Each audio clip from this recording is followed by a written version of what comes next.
All right, here we go. Almost 8 minutes after the hour of 8 o'clock. Thank you very much, everyone out there, for joining us. Following our great segment with Tony D'Angelo, we switch gears and bring on State Representative Nick Menapace, who's kind enough to reach out and talk. Casey, listen, I want to talk to you guys about special sessions. So, Nick, good morning. How are you? Morning. I'm pretty good. So, I know I congratulated you off the air a little bit, but you're like, why are you congratulating me? I didn't run. I didn't run. But your side, the Dems, had a pretty positive showing for them. So why do you think that is? I mean, the biggest thing I think is people felt really motivated to come out and vote. And I'm not sure, like, you never know the factors that have it. I think we saw it the last time I can think of that when we saw people like super feeling really motivated to come out in a municipal election in this way was probably 2009 with kind of the reverse thing with when Barack Obama got elected. People were really mad about a lot of stuff that had happened. And so people came out. Granted, I say that and I was, gosh. Right. I was going to say, like, oh, that's 10 years ago. It's like, no, it's like 16 years ago at this point. Crazy, right? Yeah. Goes fast. So, do you think there was a heavy Trump factor in all this? I think there always is going to be in this one. And whenever you have a very, I guess I would say, like, controversial figure in that one, and that's going to be a big factor for it. And it's always a bit weird, but that's what a lot of people are talking about. And they feel like something. And it's not really, like, we would say, oh, it's just because that. Well, that's always ends up being a factor in any of these things. Sure. Yeah. Do you think it goes away? I mean, it's only going to embolden, I think, for 2026, which is, I think, a concern for the Republicans. Yeah. I would think the Democrats will embrace this negativity towards Trump because there are a lot of people out there who don't like him, no matter what. I mean, it's kind of one of those weird things where, I mean, anytime you have a president elected, there's pretty much no cases in which they don't then lose in the midterms. I mean, you saw, like, people were ecstatic for Biden when they didn't get hurt in the midterms as much as people thought they were. Right. And then you have it back in when Obama was president in 2010, you really get hammered in the midterms and, stuff like that. Especially, I feel like in the last, 25 years, people have really gotten like a short memory with a lot of these things. Right. And so they're willing to turn on this real fast. So there's a lot of factors that go into it. Like a political scientist will have a lot of different reasons why that could be.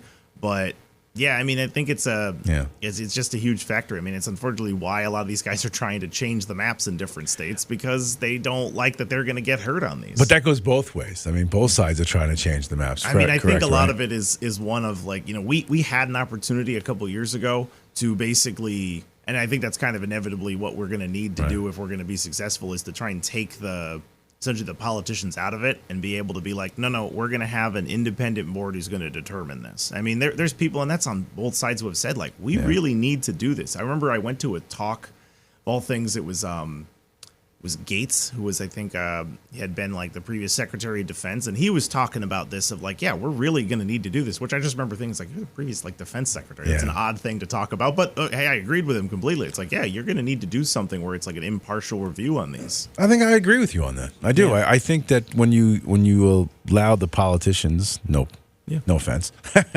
to get involved, it gets a little dirty. It can get a little nasty. And it's certainly self-serving when you're talking about gerrymandering and mixing up districts so that you can have certain people voting for certain people, right? Oh, yeah. And I mean, the worst thing I think you can do is make what a lot of do what a lot of them have now. It's just that there's a lot of districts that are essentially easy wins for whoever it is. And I think there's a lot of people out there who like it that way. Even if their party doesn't win, they like it that their seat is kind of guaranteed. Sure. And I run into that, I suppose, with other people at all kinds of levels where they don't care what happens as long as they get what they think they deserve. And it's like, geez, man, it's just not how I operate for it. But I suppose I understand that that's some of the kind of nature you're going to run into with people in, well, really, I guess, any profession. State Rep Nick Menapace. And again, this is all him. He reached out, so kudos, and I appreciate that very much. We normally ask the politicians to reach out to come on, and he wanted to talk about the housing bill, and I really appreciate him coming in to do that, and I'll get to that in a second. But if you want to talk to Nick, it's a rare opportunity, 860-464-9490. Maybe you have a question, a comment, or a concern for what's going on in your community, one of the towns that he represents. It would be great for you to call in and ask him a question or two about that. Before we get to that, I found out you're you're from Connecticut, but you went to Colorado, and you came back to Connecticut. Why'd you come back? So basically, I had it where I actually went up to South Dakota, and I taught out there for 2 years, and it was a little funny for me. I just kind of had, I guess I almost call it like a midlife crisis, where my dad had passed away. I had this huge falling out with a very close friend of mine, and I was so frustrated with where I was in my career here in Connecticut that I'm like, I'm gonna go to South Dakota and teach on this Native American reservation for 2 years, and they paid me more money, and there's no it's kind of a weird place because there's really nothing around. So there's nothing you to like be tempted to spend your money on because you're like, what am I going to do? Yeah. It's like, and no, I really enjoyed being out there. But what it was is that I like met my wife like right around when I went out there. And so her and I still kept talking and everything. And she really was able to like, because of that, it was kind of what brought me to East Lyme because she lived in East Lyme. Right. And so that's where I came back. But yeah, I liked being out there in Denver, and I had some family lived in Colorado, so it was a bit weird because you're in South Dakota, and it's like, the closest thing you do, it's like, we're gonna drive, like I don't remember how much it was, like hours to get to Denver, and they don't blink at, right? Yeah, it's just like, whatever. And I would drive through like 3 towns the whole time, and it's like, here I know whichever one it was. It was Ogallala, like Arthur, and these other ones, like combined, it's like maybe like 2,000 people live in all those towns. It's a whole different world. I feel like we talked about this, but I did spend like a couple of weeks one time in North Dakota. Yeah. And like it's flat and there's nothing to see for miles and miles and miles. Oh yeah, and miles. It's like you're on the highway and it's just like you don't even see anybody and it's just odd. All right, this housing bill. You guys went to special session. I didn't see the emergency for it, but again, I guess the governor, you guys did. But you were an original sponsor of the bill that allowed the homeless to live on public property, but your name was removed. And why was that? I have no idea. Really? I kind of assumed for that one for the bill. I had a lot of really good things I think that the bill was going to do. It's not about trying to let people live wherever it is. It's about trying to make sure that our efforts are focused on trying to get those guys to the services that they need. And I mean, the hope on any of these ones, this is kind of why we passed the housing bill on here, is that those resources are needed to be able to get those guys into housing. We know that is more cost effective.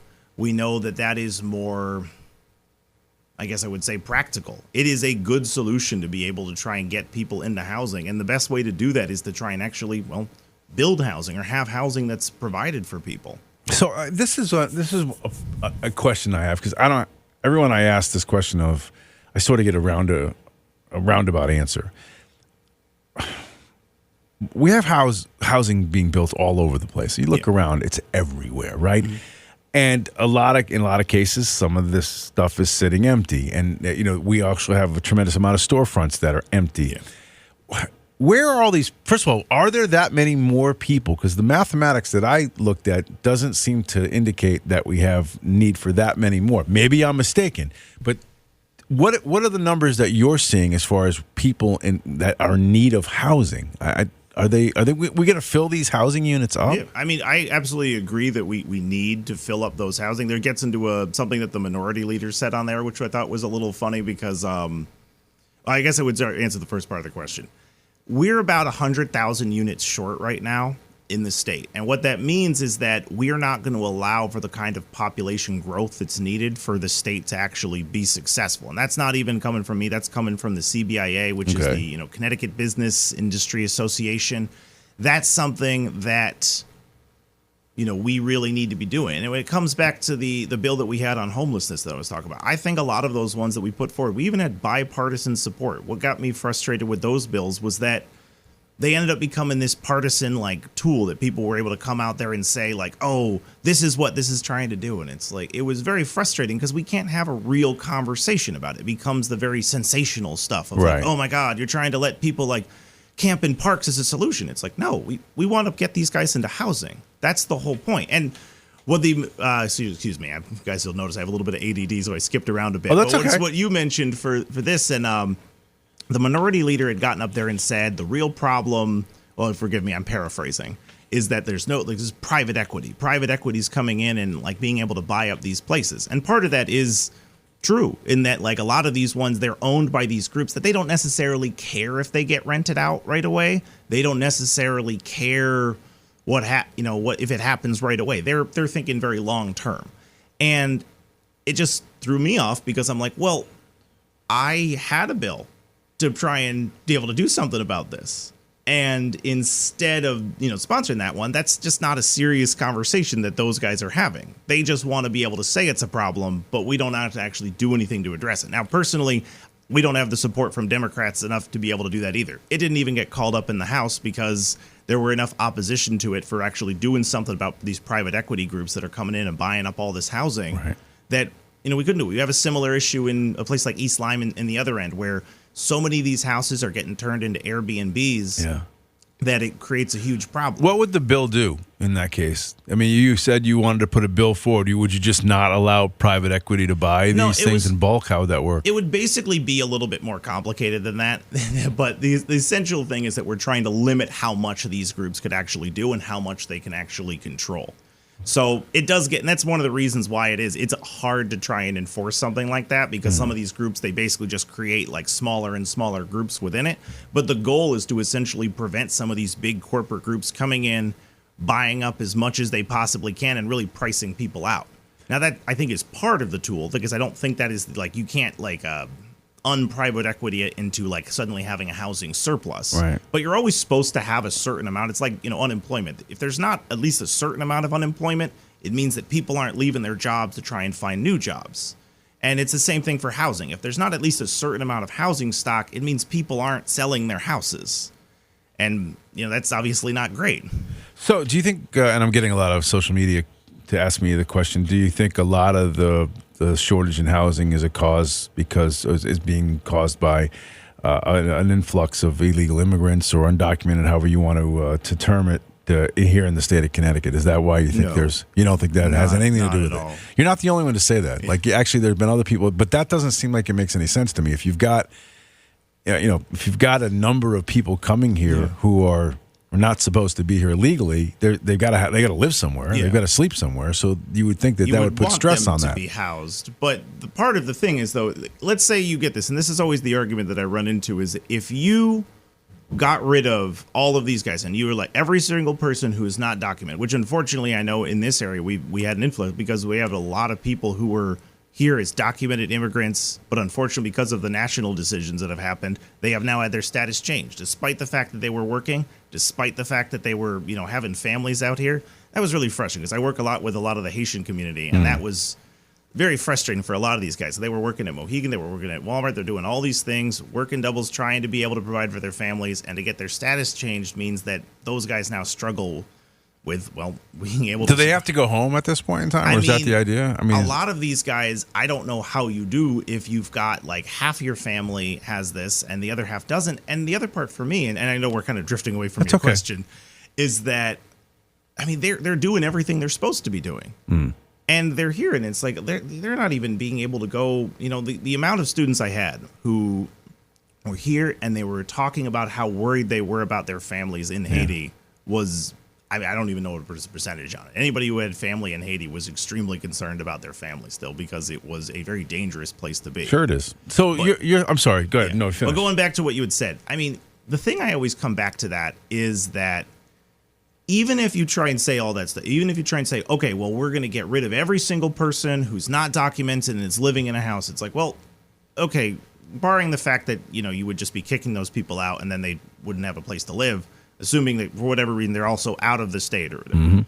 Even then, if you're not building enough housing, all that really does is kind of kick the can down the road. So it's like, well, now your housing is just going to get worse in a couple years. You're not actually providing a solution. You're just kind of delaying it. It's a little bit like we've seen a lot of these local races where this is unfortunately, very bipartisan issue of a lot of these guys, they just kind of borrow money because they don't want to end up paying for the stuff. And you run into it with housing. It's one of the reasons why we talk about the need to kind of make different types of housing, because a lot of these places, they build housing that makes sense short term, but long term, it's going to make your property taxes go up. So in this case with the housing, there are a couple things, obviously, and we have some callers, and I promise we'll get to you, but we're going to run short on time, so the calls are going to have to be quick. But, you're going to ask some of these towns now who don't have water or don't have sewer now to put these in, and it's going to be a taxpayer expense. There's going to be a tremendous cost in some of these cases. Now, and the other side of this, too, is, you represent East Lyme. Yeah.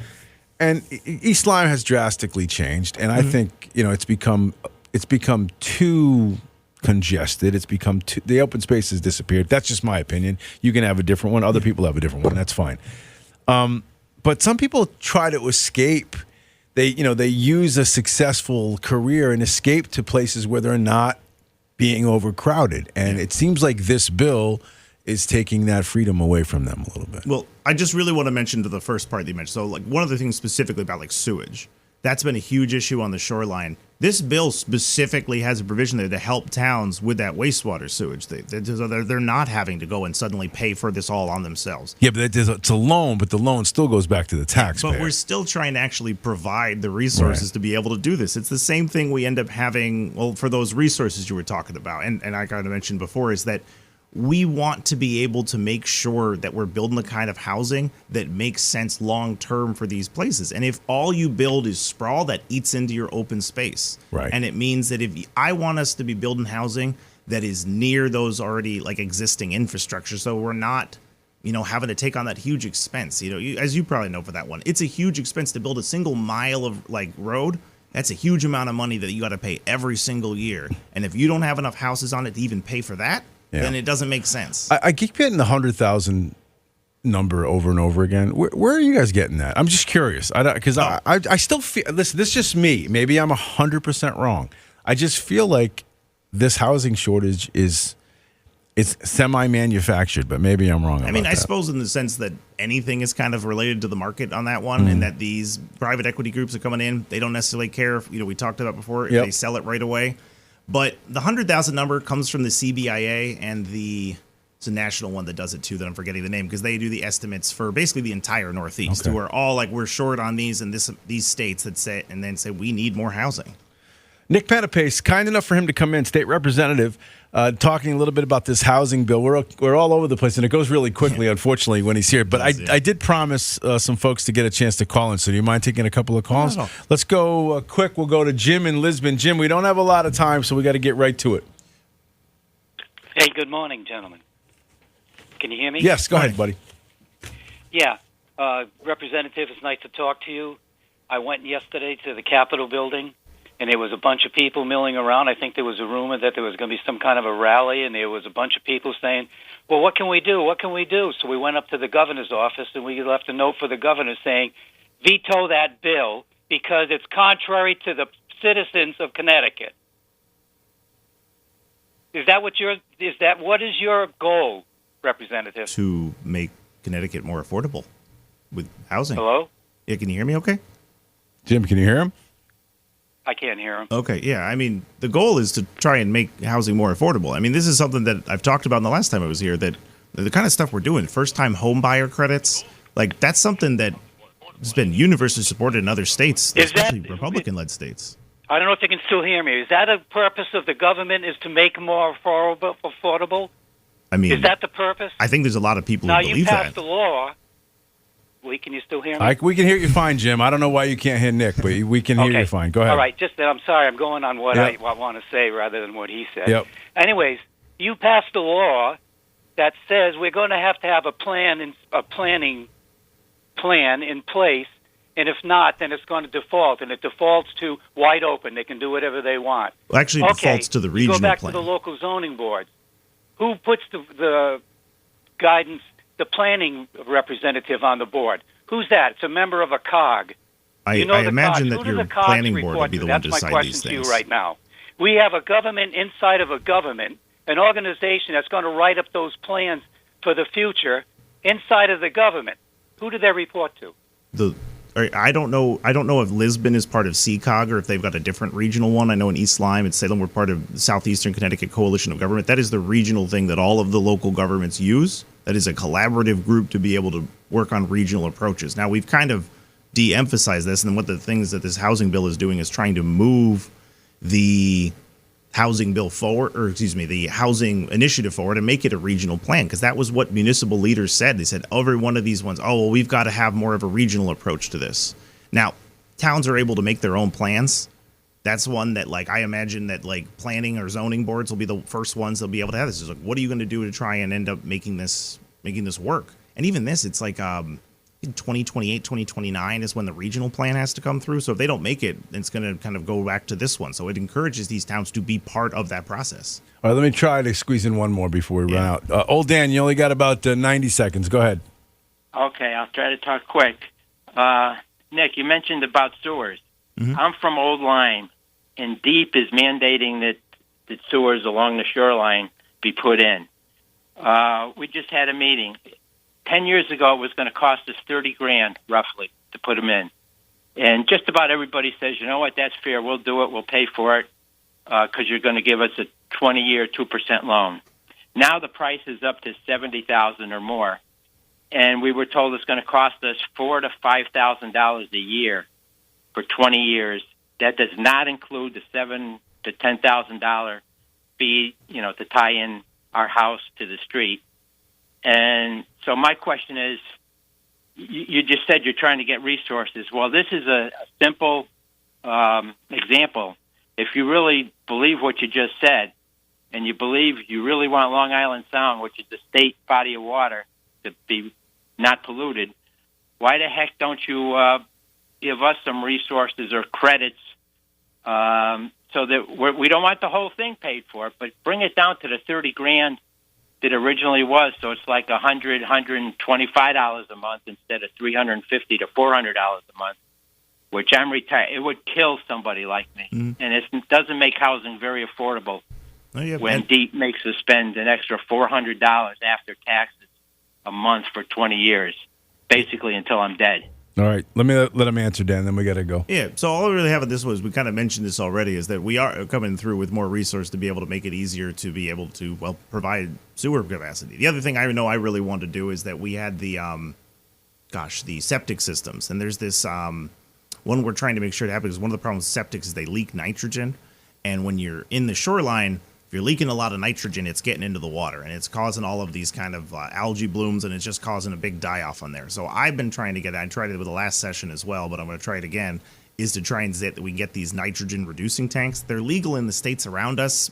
I still haven't been able to have a good reason why we don't allow them here in Connecticut, but so far it's kind of been a bit of an uphill battle, but everyone tells me that these things just take time. All right. Is there a website or email address you want to give out so people can get a hold of you? Yeah, so it's nick.menapace at cga.ct.gov. If you Google Nick Menapace, there's not a lot of other people with that name out there. All right, man. Thanks for coming in. Let's do this again, because I think this is just scratching the surface. Yeah. Obviously, you see there's some anger out there, and so we can, all you can do is talk it out, Nick. Oh, yeah. All right. Thank you, Nick Menapace.